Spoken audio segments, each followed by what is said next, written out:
মজকুর জামে শাহাদাত পান করলেন।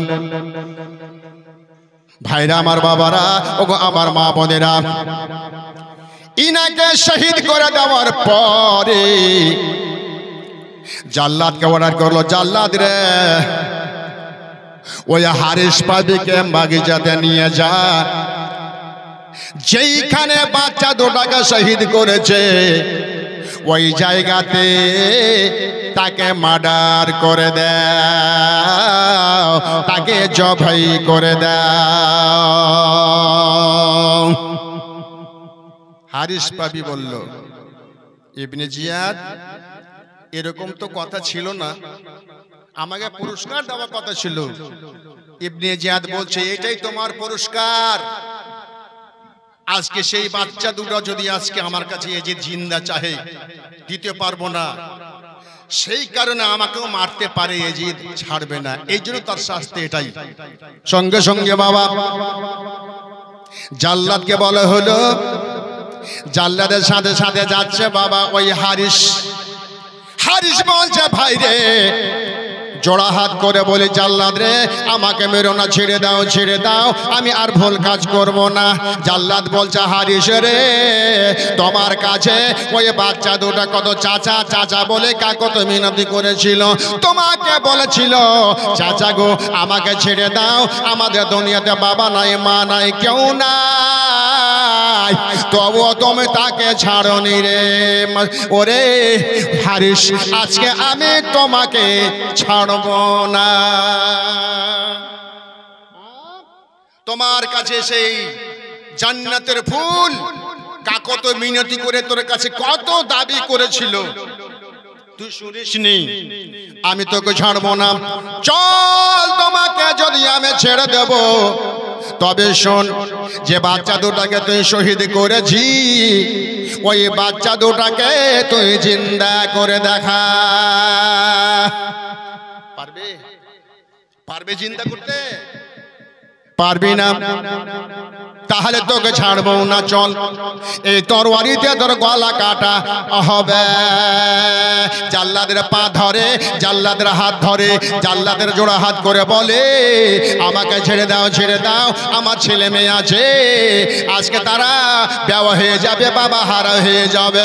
জাল্লাদ বলছো, শোনো রে, তুমিও তো এই দুই ছেলেকে আজকে তুই দুনিয়া হারা করেছি, এই জন্য আজকে আমি তোমায় ছাড়বো না। এবার তুই রেডি হয়ে যা। রেডি হয়ে গেল বাবা। এবার যেমন রেডি হয়ে যাওয়া, ওই তরবারি খানা এবার হারিস পাপির গলাতে এমন ভাবে বাবা চালিয়ে দিল, হারিস পাপিকে জিন্দা না রেখে বাবা জবাই করে দিল। লাভেলো পাপে ছোচাস, লাভেলো পাপে বিনাশ। হারিস খুব পয়সার লোভে বাচ্চা দুটাকে জবাই করেছিল, শহীদ করেছিল, কিন্তু বাবা তুই তো বাঁচতে পারলি না। বাচ্চা দুটা শহীদ করে দেওয়ার পরে তুই শেষ হয়ে গেলি রে। লাভেলো পাপে বিনাশ।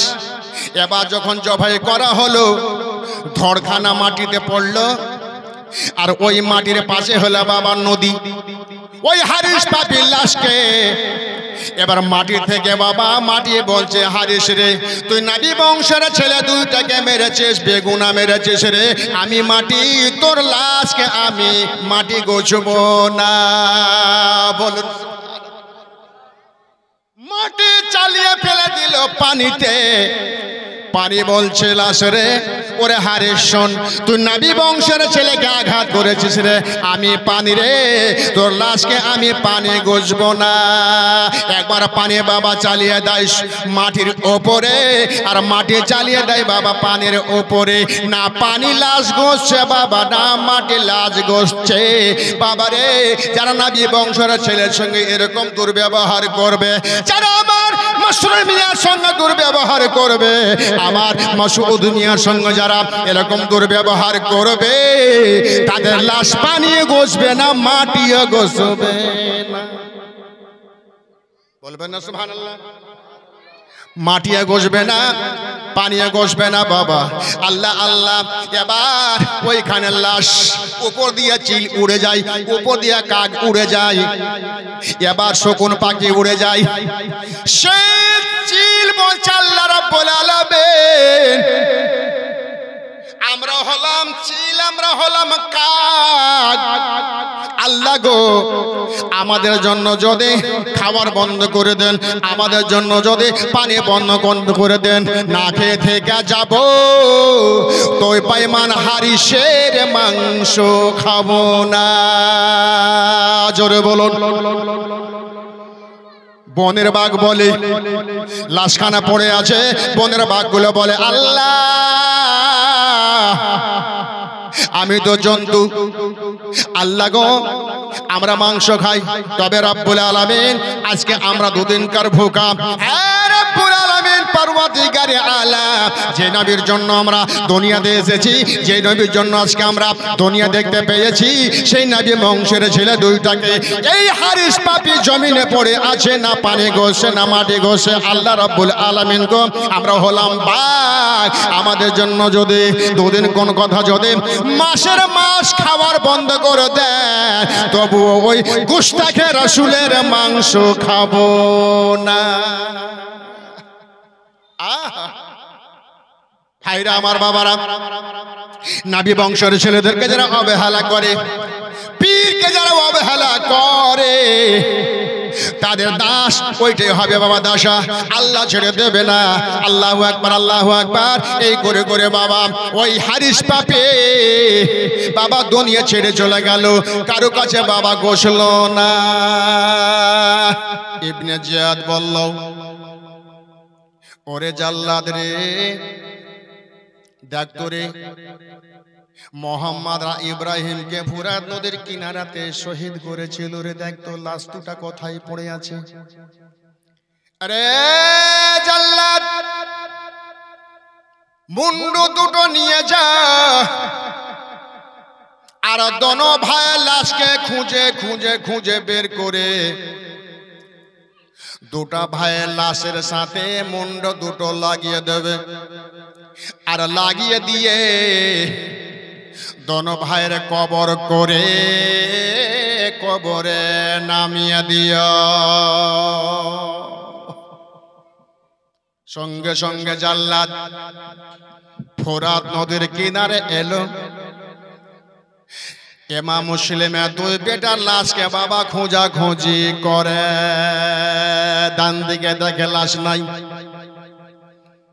বাম দিকে দেখে লাশ নাই, কোথায় লাশ গেল?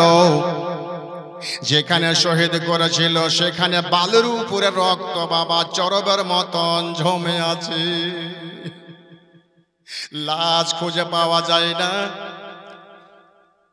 একটু আড়ালে যেমন গেছে বাবা দুইটা লাশ, দোনো ভাই বুকে বুকে মিলে পানিতে ভাসতেছে। দুটা কবর তৈরি করলো। এবার জাল্লাদেরা মোহাম্মদ আর ইব্রাহিমের ওই লাশ দুটাকে দুই জায়গাতে করার চেষ্টা করলো, এক অপরকে ভাই ছাড়ে না। দোনো ভাইকে পানি থেকে তুলতে পারল না। দুজন গেল পারল না, চারজন গেল পারল না, পাঁচজন গেল পারল না, 10 জন গেল পারল না। তারা মনে করলো ব্যাপার কি, বাচ্চা বাচ্চা ছেলে এত কেন ভারী? তবে শোনো গো, দুইটা জায়গাতে দুটা লাশ কেন করা যায় না? খবর দেওয়া হলো ইবনে জিয়াদকে। ইবনে জিয়াদ রে, দোনো ভাইয়ের লাশকে খুঁজে পেয়েছি, কিন্তু দোনো ভাইয়ের লাশ পানিতে ভাসছে। একজন থেকে আমরা 10 জন পর্যন্ত গেলাম, দুইটা লাশকে দুই জায়গাতে করতে পারলাম না, এক জায়গাতে রয়েছে। পানি থেকে দোনো ভাইকে তোলা যায় না।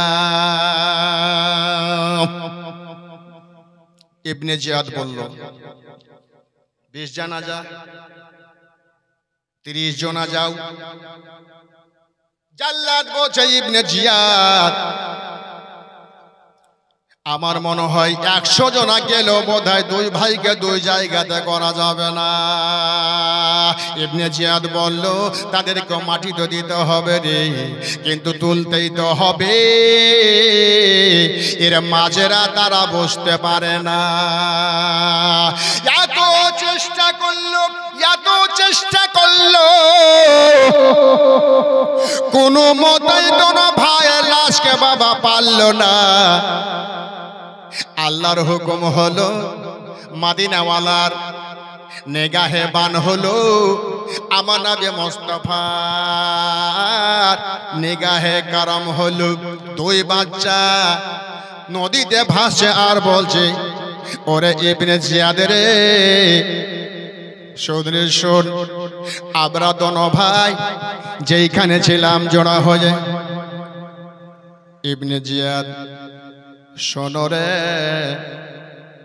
আমরা দোনো ভাই যেখানে ছিলাম জোড়া হয়ে রে। আরে ইবনে জিয়াদ, আমরা যখন হারিসের বাড়িতে ছিলাম জোড়া ভাই জোড়া হয়ে, কাজী সারার বাড়িতে ছিলাম দোনো ভাই জোড়া হয়ে, আমরা গুহাতে ছিলাম দোনো ভাই জোড়া হয়ে রে, গাছের ডালে ছিলাম দোনো ভাই জোড়া হয়ে রে, আমরা দোনো ভাই হারিস পাপির বাড়িতে ছিলাম জোড়া হয়ে, আমরা শহীদ হয়েছি দোনো ভাই জোড়া হয়ে রে। হারিস রে, ওরা ইবনে জিয়াদ, আমরা যেখানে থাকবো দোনো ভাই জোড়া হয়ে থাকবো রে, আমাদের জোড়া ভাঙিস না। আমরা মাহারা সর্দার আমাদের বাবার সঙ্গে এসেছিলাম, যাবার কালে আমার আব্বা আমাদেরকে এনেছিল, কিন্তু আসার কালে আমার আব্বাকে তারা ছিনিয়ে নিয়েছে রে, আমাদেরকে শেষ করে দিল। তবে ইবনে জিয়াদ রে, আমরা যেইখানে ছিলাম জোড়া হয়েছিলাম রে, ওরা ইবনে জিয়াদ, আমরা দোনো ভাইয়ের জন্য 2টা কবর করেছ, 2টা কবরে দোনো ভাই নামব না। আমরা দোনো ভাই যেখানে ছিলাম জোড়া হয়ে, আমরা দোনো ভাই জোড়া হয়ে কবরে শুয়ে যাব রে। আমাদের দোনো ভাইকে ওই একটা কবরে নামিয়ে দাও।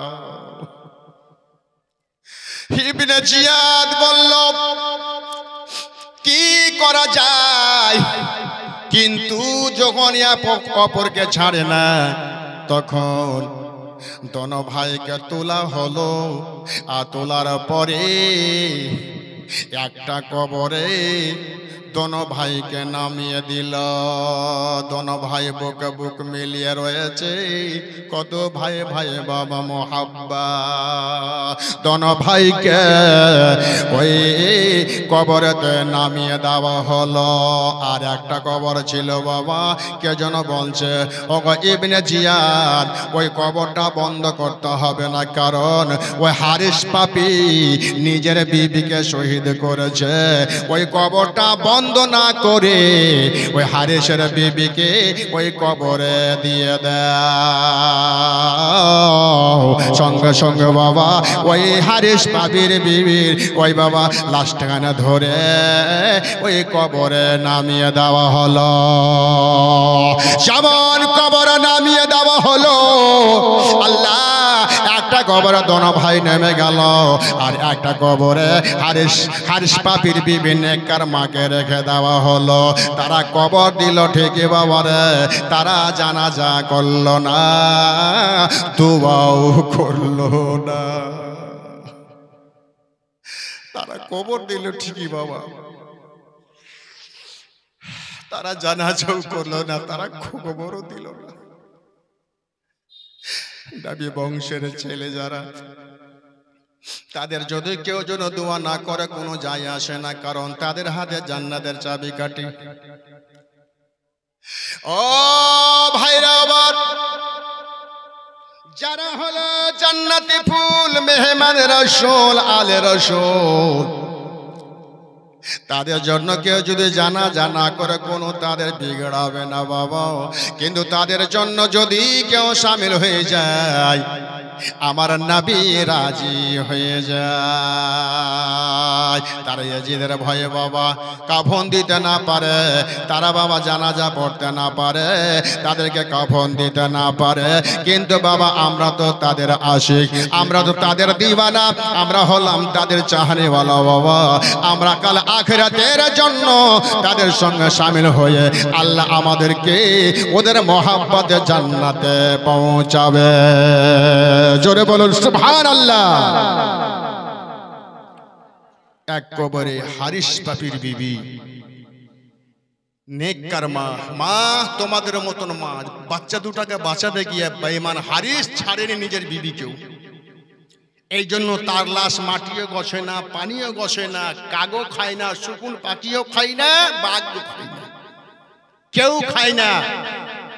ওলিদেরকে পীরদেরকে যারা খারাপ বাসবে ওই হারিসের মতন তাদের দশা হবে। না পানি গজবে, না মাটি গজবে, না বাঘ খাবে, না শুকুন পাখি খাবে, না কাক খাবে, কেউ খাবে না। আর যারা তাদেরকে ভালোবাসবে, নবী বলছেন আনা মদিনাতুল ইলম ওয়ালিউন বাবুহা, আমার নবী হচ্ছে ইলমের শহর, আলী হচ্ছে তার দরজা। আর আমার বংশের ছেলেকে যারা ভালোবাসেন, নবী বলছেন তাদের হাত ধরে আমি জান্নাতে নিয়ে যাব। বলুন সুবহানাল্লাহ। তো ভাইরা আমার, মা বোনেরা, দুই ভাই জান্নাতি ফুল কবরে শুয়ে গেল। কিন্তু ভাগ্যের খেলা দেখুন, আজকে যদি বাবা মা বেঁচে থাকতে হয় কাফন দিয়ে কবরেতে রাখতো, কিন্তু ভাগ্যে জুটলো না। সেই জান্নাতি ফুল কবরে শুয়ে গেল, তাদের নসিবে কাফন জুটলো না। বলুন সুবহানাল্লাহ। এক জান্নাতি মা কবরে শুয়ে গেল, তার নামে জানাজা জুটলো না। আহা, জুটতে না পারে আমরা তো আল্লাহর কাছে তাদের ওসিলাতে আল্লাহ আমাদের বেড়া পার করবে। কারণ ওনাদের বংশ আমার আপনার পীর সৈয়দ মসরুর আহমদ কালিমি, ওনার মোহাব্বত যদি আমরা এই জায়গাতে ধরে আঁকড়িয়ে রাখতে পারি, ইনশাআল্লাহ কাল হাসরের দিনে আমাদেরকে কেউ আটকাতে পারবে না। জোরে বলুন সুবহানাল্লাহ। বেরাদা ইসলাম মুআজ্জাজ সামনে কেরাম, তাই